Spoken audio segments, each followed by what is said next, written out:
Dicen que hay lugares marcados por el dolor y otros por la esperanza. Agua de Dios es ambos, un rincón escondido entre montañas y calor, donde las calles susurran historias que muchos han querido olvidar. Este pequeño municipio de Cundinamarca, a orillas del río Bogotá, no siempre fue un pueblo cualquiera. A finales del siglo XIX fue elegido refugio, o más bien confinamiento. ¿Para quién? Para quienes sufrían una de las enfermedades más temidas de la historia, la lepra. Durante décadas, Agua de Dios fue conocido como el pueblo de los leprosos. Aquí se mezclaron el abandono con la resistencia, el dolor con la fe, el exilio con la rebeldía. Más de 1000 vidas pasaron por estas calles, entre médicos, monjas, enfermos y almas que aún, dicen algunos, no han logrado partir. Hoy Agua de Dios es mucho más que eso, pero las paredes antiguas, los pasillos del hospital abandonado y los rezos susurrados al anochecer todavía no recuerdan que este pueblo guarda secretos que no todos se atreven a contar. Pero no todo en Agua de Dios se quedó en los libros de historia. Hay quienes aseguran que cuando cae la noche y el calor se vuelve espeso, algo se mueve entre las ruinas del antiguo Lazareto, que se oyen lamentos, oraciones sin respuesta, pasos que no tienen cuerpo. Una historia ha sobrevivido al paso del tiempo, una que pocos se atreven a contar en voz alta, una historia que comienza con una promesa rota y termina con un alma que aún busca descanso. Prepárate porque lo que viene a continuación no es solo una leyenda, es el eco de un pueblo que aprendió a convivir con sus fantasmas. ¿Y tú, te atreverías a pasar una noche en Agua de Dios?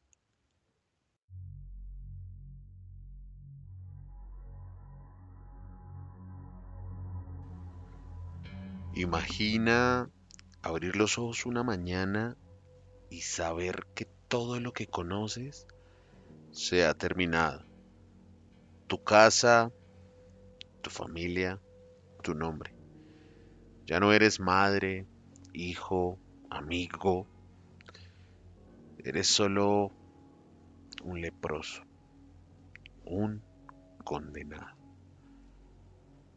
Hoy en Enigmático recorreremos las calles de un pueblo donde los vivos fueron sepultados en vida. Agua de Dios, Cundinamarca.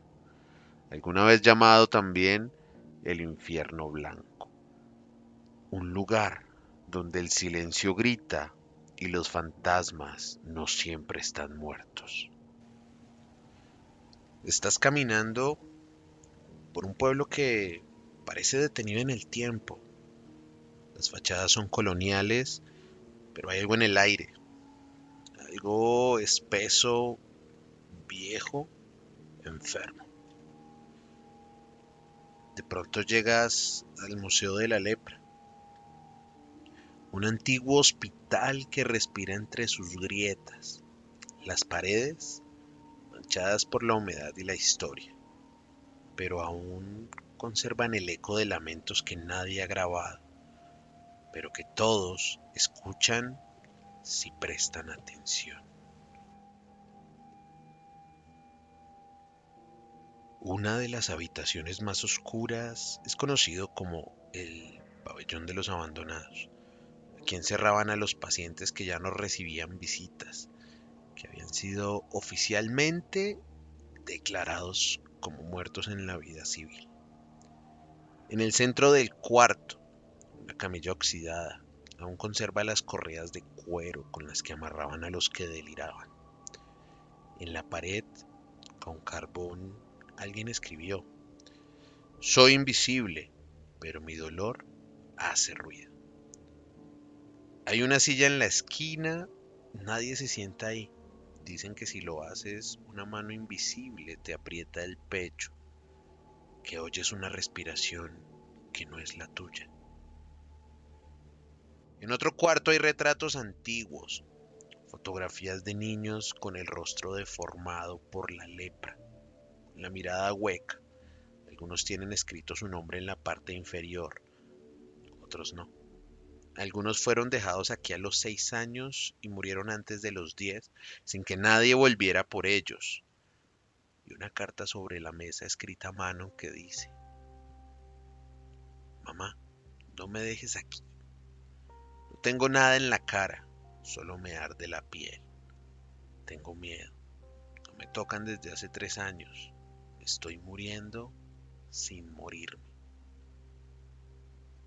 Te giras y ves una sombra. No se mueve, solo observa.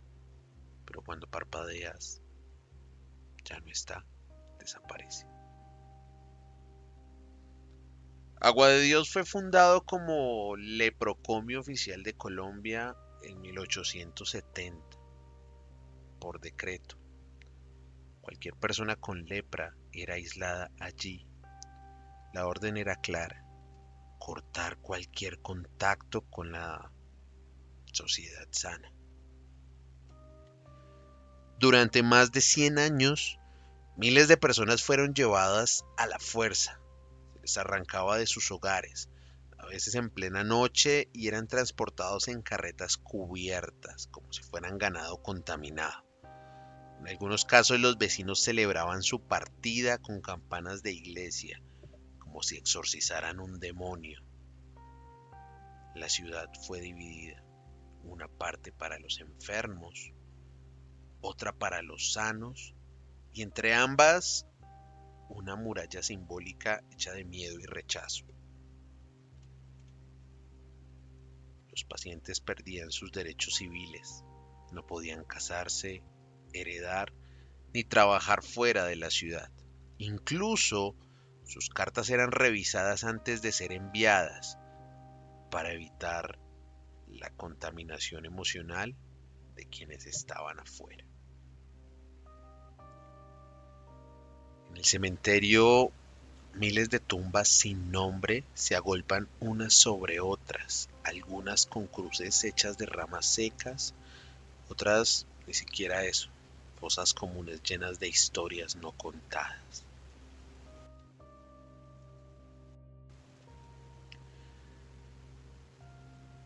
Dicen que si caminas solo por las calles del pueblo al caer la noche, oirás campanas que nadie lleva, que hay un eco triste, repetido, que no proviene de ningún lugar físico. En la capilla del hospital, una mujer afirma haber visto a una enfermera de blanco que no toca el suelo al caminar. Se desplaza flotando, mirando las bancas vacías, y desaparece cuando la miras directamente. Un ex guarda de seguridad del museo aseguró que cada noche a las 3 de la mañana se escucha una oración en latín proveniente de la sala de operaciones, donde ya no hay instrumentos ni personal hace décadas. Incluso hay grabaciones de visitantes, donde al fondo se escucha una voz que dice claramente: sígueme.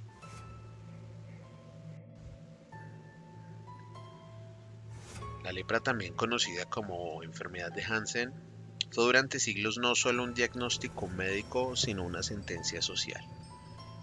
La estigmatización del paciente generó un fenómeno de exclusión totalmente radical, en lo que en psicología llamamos muerte simbólica. Las personas que ingresaban a Agua de Dios experimentaban un proceso de despersonalización institucional, es decir, eran privados de su identidad individual para ser reducidos a un estado uniforme de enfermos sin rostro. Este proceso no solo destruía el vínculo con sus familias, sino que desmoronaba la estructura interna del yo. La soledad, el abandono emocional y el aislamiento prolongado conducían al desarrollo de diversos trastornos psicológicos. Depresión mayor resistente por la falta de contacto humano, luz, propósito o afecto. Trastornos disociativos, donde el paciente sentía que flotaba fuera de su cuerpo o que su identidad se fragmentaba. Psicosis por encierro, delirios religiosos, paranoia, alucinaciones auditivas, muchas veces confundidas con experiencias paranormales. Cuando un trauma se repite en una población entera, como ocurrió en Agua de Dios, hablamos de trauma colectivo crónico. Esto significa que incluso generaciones posteriores cargan con el peso de ese pasado, aunque no lo hayan vivido directamente. En el caso de Agua de Dios, muchos habitantes actuales sienten un estigma inexplicable, un peso existencial heredado. Y cuando ese trauma no se nombra, cuando se entierra, toma otras formas, se convierte en leyenda, en sombra o en fantasma. A veces creemos que los fantasmas son espectros, pero los verdaderos fantasmas son las culpas que una sociedad se niega a reconocer. Agua de Dios nos recuerda que el horror no está en lo sobrenatural, está precisamente en lo humano, en el abandono sistemático, en la forma en que podemos despojarnos de empatía cuando alguien nos incomoda, porque cuando te quitan el nombre, la caricia, la posibilidad de ser visto, te conviertes en eso que da miedo, un reflejo de lo que podríamos ser todos. Tal vez por eso los muertos de Agua de Dios aún caminan, porque nadie los escuchó mientras vivían.